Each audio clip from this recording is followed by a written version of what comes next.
Bupati Aceh Timur, Iskandar Usman Al-Farlaki, mengatakan sudah ada 3 Bupati Aceh yang menyeratangani bencana banjir dan longsor yang terjadi di Provinsi Aceh. Ketiga Bupati Aceh tersebut adalah Bupati Aceh Tengah Haili Yoga, Bupati Aceh Selatan Mirwan MS, dan Bupati Pidi Jaya Sibral Malashi.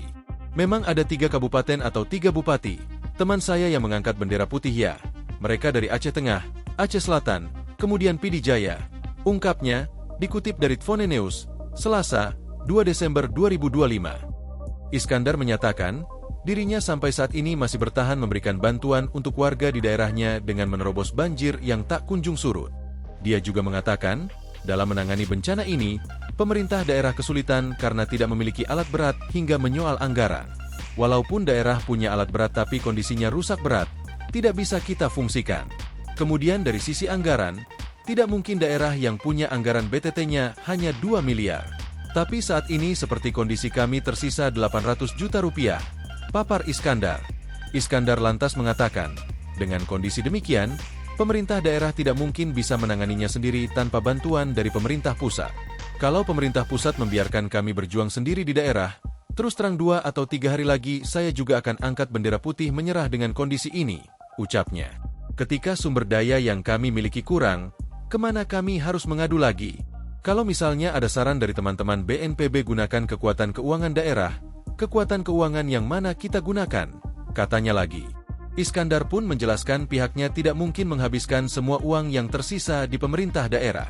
Kalau saya gunakan semua, bagaimana kita bayar listrik? Bagaimana kita gaji aparatur? Kita perkirakan lebih kurang daya rusak yang ditimbulkan ini, hampir mencapai 3 triliun rupiah. Ini kendala-kendala kami di lapangan, paparnya. Bahkan, kata Iskandar, hingga kini masih ada desa yang belum bisa ditembus untuk diberi bantuan. Kita harus putar ke daerah kecamatan yang lain yang berjam-jam, sementara mereka tidak makan. Kalau stok beras saya punya hari ini, tapi Indomie tidak ada, minyak goreng tidak ada, sarden tidak ada.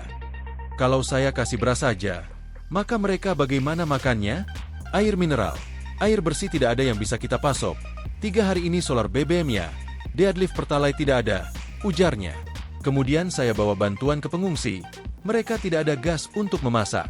Mengandalkan kayu, kayunya basah, harus cari kayu yang kering, jelas Iskandar, kata BNPB.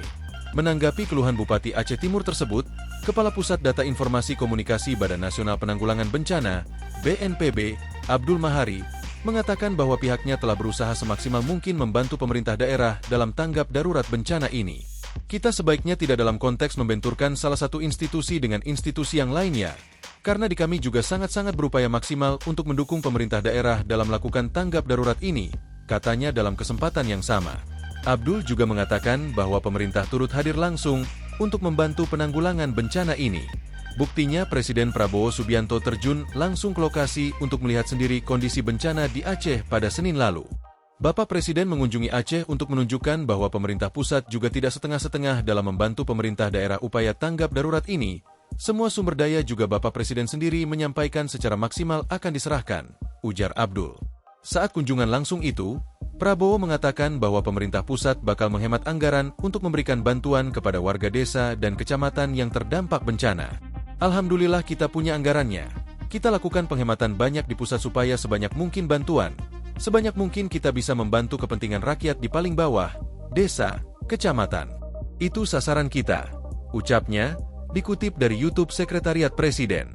Selain itu, kata Prabowo, pemerintah juga akan mengalokasikan anggaran untuk memperbaiki jalur yang putus hingga jembatan-jembatan yang rusak. Hingga kini, korban bencana banjir dan longsor di Provinsi Aceh masih terus bertambah. Berdasarkan data sementara terakhir, korban meninggal dunia 156 orang dan terluka mencapai 1.838 jiwa. Bencana ini melanda 18 kabupaten kota di Aceh beberapa waktu lalu dan menyebabkan 955.322 jiwa atau 214.940 kepala keluarga, KK, terdampak. Dari data sementara, korban luka ringan berjumlah 1.435 orang, luka berat 403 orang, meninggal dunia 156 orang, dan 181 orang masih dinyatakan hilang, kata Jubir Posko Komando Kantor Gubernur Aceh, Murtalamuddin, Senin, dilansir Diskominfo Aceh Prof Go ID. Sementara berdasarkan data di Posko Tanggap Darurat Bencana Aceh, Jumlah pengungsi hingga Senin mencapai 478.847 jiwa yang tersebar di 828 titik pengungsian di seluruh wilayah terdampak. Selain korban jiwa, musibah itu juga menyebabkan kerusakan fasilitas umum, yakni 138 unit perkantoran, 50 unit tempat ibadah, 161 unit sekolah, 4 unit pondok pesantren. Kemudian untuk kerusakan infrastruktur antara lain ada 295 titik jalan dan 146 unit jembatan. Sedangkan kerugian harta benda masyarakat ada 71.385 unit rumah, 182 ekor ternak, hingga lahan pertanian seperti 139.444 hektar sawah dan 12.012 hektar kebun. Sebagai informasi, data per kabupaten kota tersebut dapat diakses melalui portal 1 Data Aceh serta tautan laporan yang dibagikan Posko. Pembaruan data dilakukan secara berkala di ruang Podda 1 lantai 3 kantor Gubernur Aceh, Pusat Operasional Posko Penanggulangan Bencana. Data ini bersifat sementara dan akan terus diperbarui sesuai perkembangan di lapangan, ujar Murtalamuddin. Download Tribun X sekarang, menghadirkan lokal menjadi Indonesia.